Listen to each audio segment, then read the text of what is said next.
Hey YouTube, Alex here with Alex's Agamids. If you guys saw my original video where I was celebrating 8 years on YouTube, I said I wasn't really going to be uploading a ton of content other than like updates and stuff I'm working with. And I'm actually really happy to be highlighting this video because, one, I sort of want to show people that when I'm doing an animal unboxing, there are a lot of people that do animal unboxings on YouTube, and they're opening these animals in their rooms that have their established collection. This is my living room, or my dining room specifically.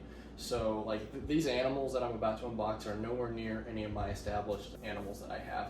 And then they'll actually be going into their quarantine enclosure and they'll stay there for about 90 days. So the point is that, you know, it's, yes, getting new animals exciting. I am incredibly excited to be working with this species of lizard. I mean, this has been a dream since I was 13 years old. I mean, to finally be working with the animals that are in this box is truly remarkable. And so, as the thumbnail and the video title suggests, I'm unboxing a pair of Sulawesi black sailfins. These were previously known in the hobby as Indonesian giant sailfins, or at the time Hydrosaurus amboinensis. Now this species is classified under the taxonomy Hydrosaurus celebensis.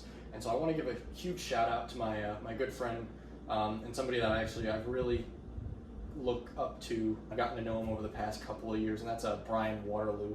He's been raising these animals since 2022, and he told me he was trying to focus on his lace monitor projects, and he asked me if I wanted to take on his group of sailfins. So he sent me this pair of Hydrosaurus celebensis. So they're about, I want to say 18 months old. I know he got them near the end of 2022.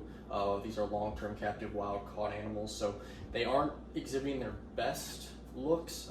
From what I understand, this is a species where the males are charcoal black and then they eventually turn black and cream, and the male, from what I remember when I saw it when I visited Brian during the last NARBC show in 2023 of March this year, is that the male's still almost completely black and the female's a beautiful example of what I like to consider the textbook definition phenotype of celebensis. So based on the paper that resurrected the species taxonomy, which was Denzer et al. 2020, titled Dragons and Neglect, review of the Hydrosaurus genus and resurrection of the species, she's truly got like the gold dorsum, she's got the black head, and her tail's gonna start getting dark. So I already took a peek on them earlier when I got them because I want to make sure they were fine, but now they're home and you guys get to see the unboxing, so let's get to it.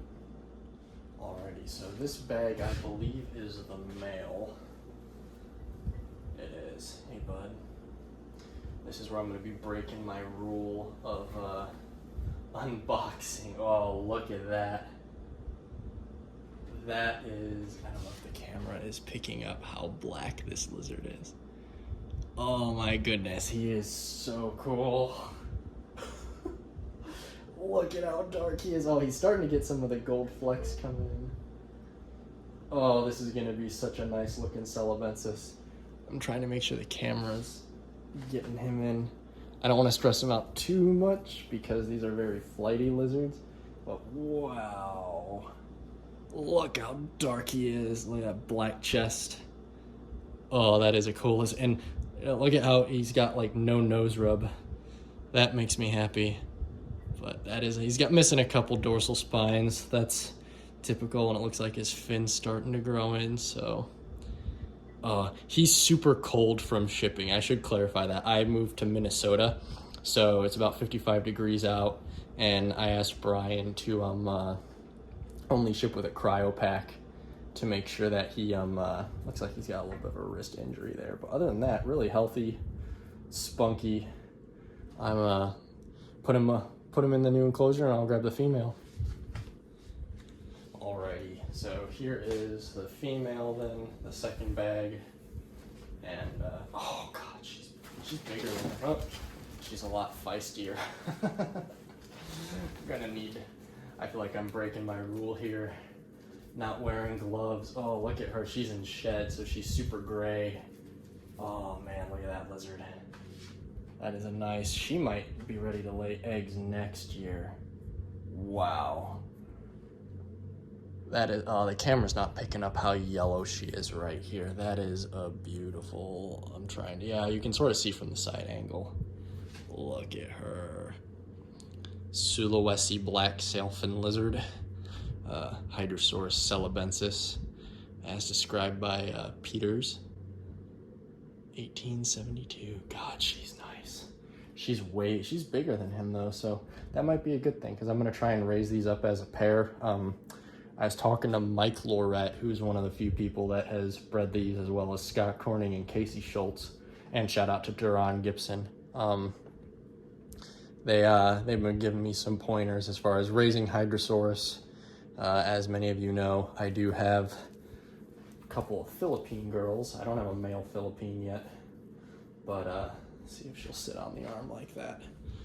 But this is like the species that, like, this was definitely at the top of my list, you know, the quote-unquote Indo-giant.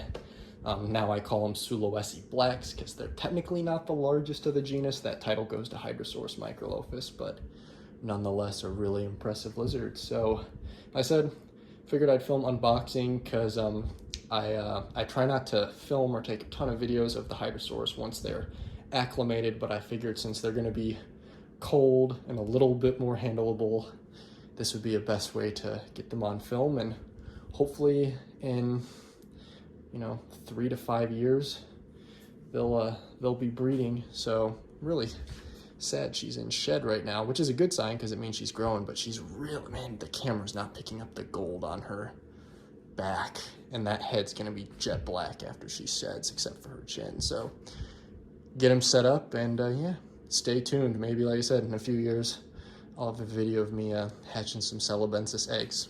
Otherwise, be sure to like, comment, and subscribe Alex's Agamids, and see you in the next video. Adios.